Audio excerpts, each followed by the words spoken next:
تاریخ نے بے شمار فاتح دیکھے، مگر کیا آپ نے کبھی ایسا فاتح دیکھا جس نے شہر فتح کرنے کے بعد خزانہ واپس کر دیا ہو؟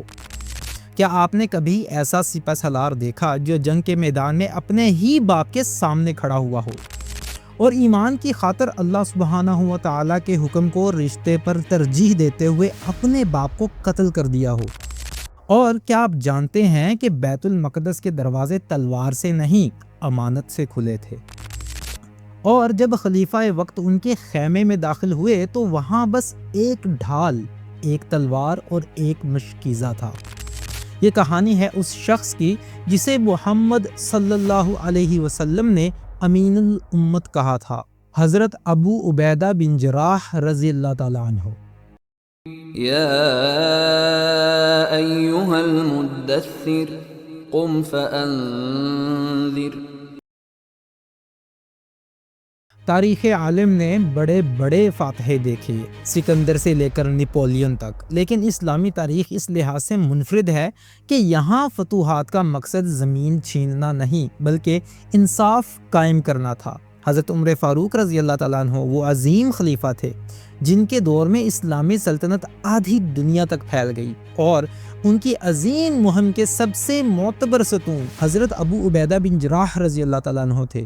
وہ سپہ سالار جسے کائنات کے سب سے سچے انسان محمد مصطفیٰ صلی اللہ علیہ وسلم نے امین الامت کا لقب دیا۔ یہ لقب اس وقت عطا ہوا جب نجران کے عیسائیوں نے اپنے مالی تنازعات حل کرنے کے لیے ایک ایسی شخصیت مانگی جس کی دیانت پر دشمن بھی شک نہ کر سکے۔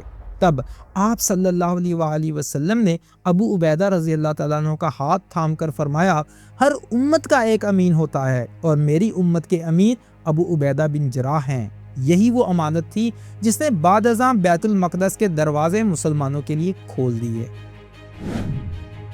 غزوہ بدر۔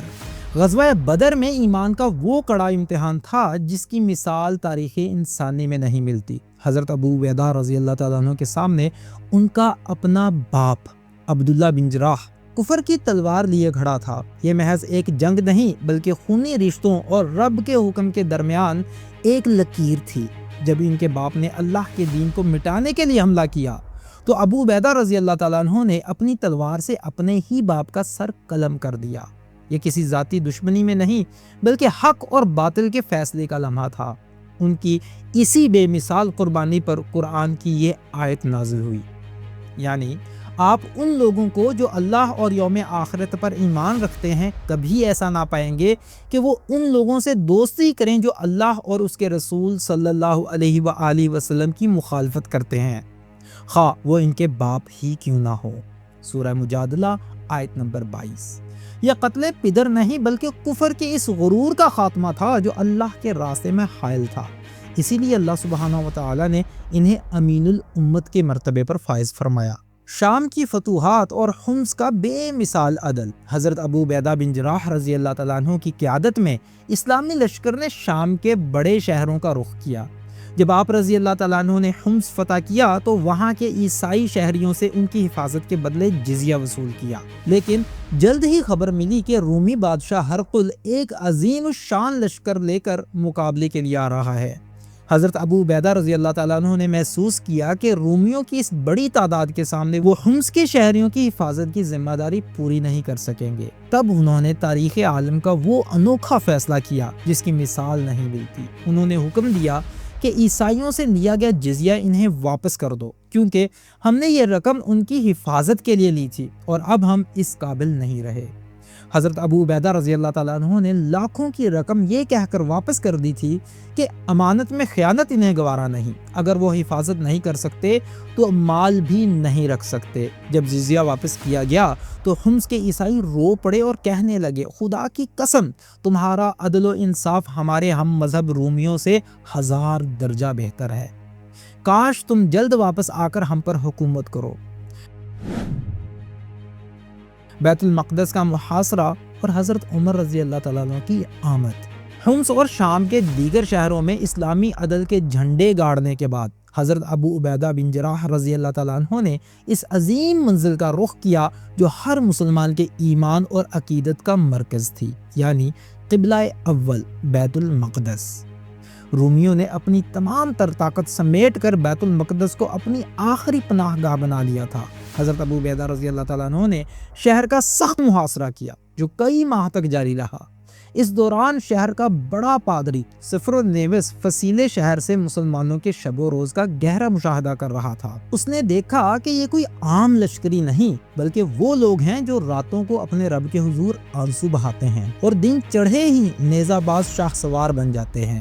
آخر کار اسلامی کردار اور استقامت سے متاثر ہو کر عیسائیوں نے ہتھیار ڈالنے پر آمادگی ظاہر کی، مگر ایک تاریخی شرط کے ساتھ۔ انہوں نے کہا، ہم شہر کی چابیاں کسی جرنیل کو نہیں بلکہ صرف اس خلیفہ کو دیں گے جس کی نشانیاں ہماری مقدس کتابوں میں درج ہیں۔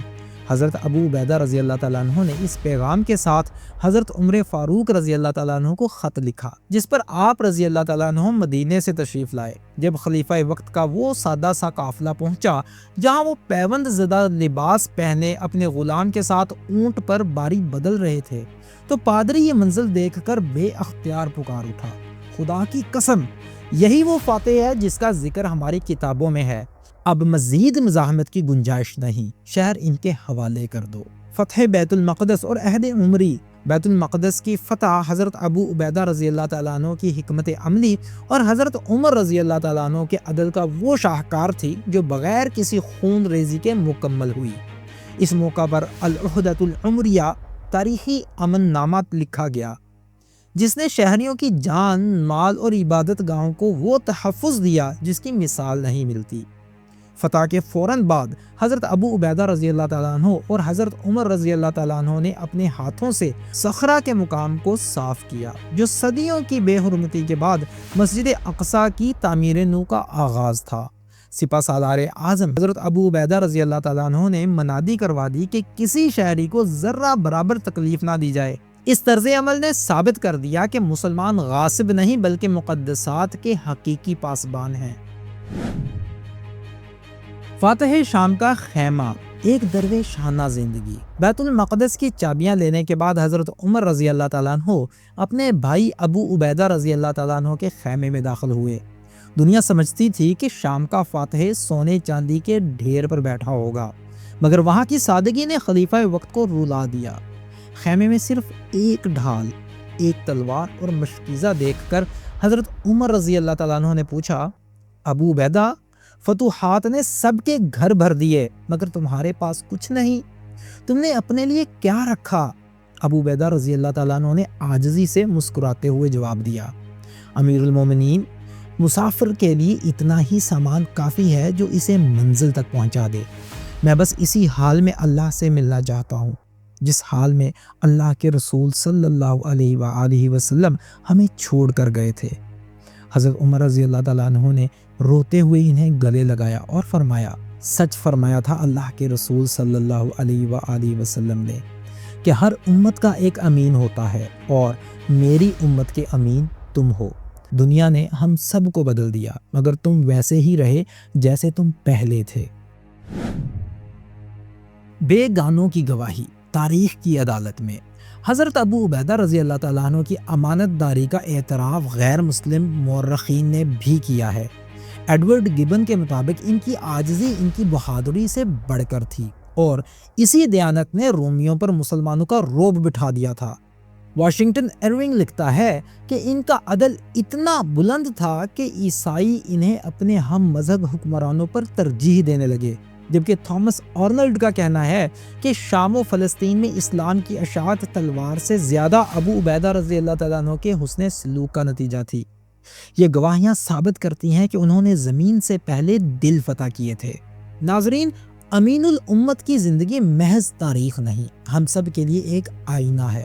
وہ بیت المقدس جسے ابو عبیدہ رضی اللہ تعالیٰ عنہ نے عدل سے جیتا تھا، آج لہو لہان ہے۔ ہم اپنا کھویا ہوا رعب و دبدبہ کیوں نہ پا سکے؟ اس کا جواب حضرت عمر رضی اللہ تعالیٰ عنہ کے اس جملے میں ہے، ہمیں عزت اسلام نے دی تھی اور جب ہم عزت کہیں اور ڈھونڈیں گے تو اللہ ہمیں ذلیل کر دے گا۔